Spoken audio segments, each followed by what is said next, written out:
Welcome to King Silk Art. This is truly some of the most spectacular art that man has to offer.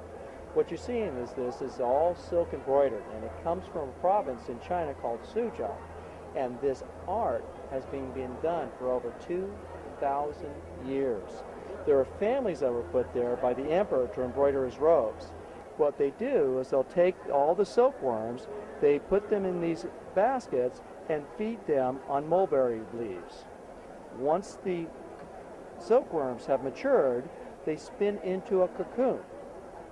And here's an example of a cocoon stage. The cocoon itself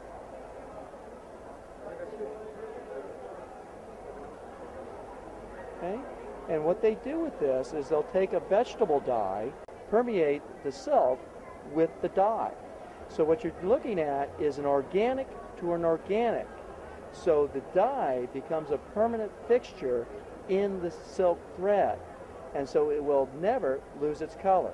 They can get about 2,000 feet out of one cocoon of that very, very fine fiber.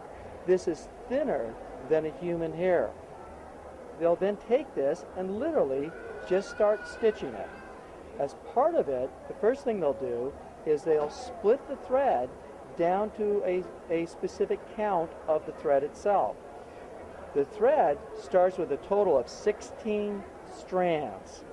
Depending upon the quality of the piece, they will determine how many strands they use to actually do the work.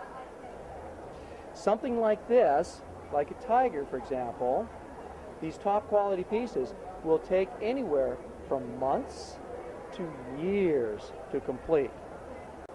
So if we look, for example, at the back of one piece, and here you can actually see that how lovely it actually is. And if you were to rub your hands over it, you can actually feel the little knots. This is actually one of the key elements to tell you that this has actually been stitched by hand. So in fact, if you turn it over, and there's the front. Absolutely wonderful.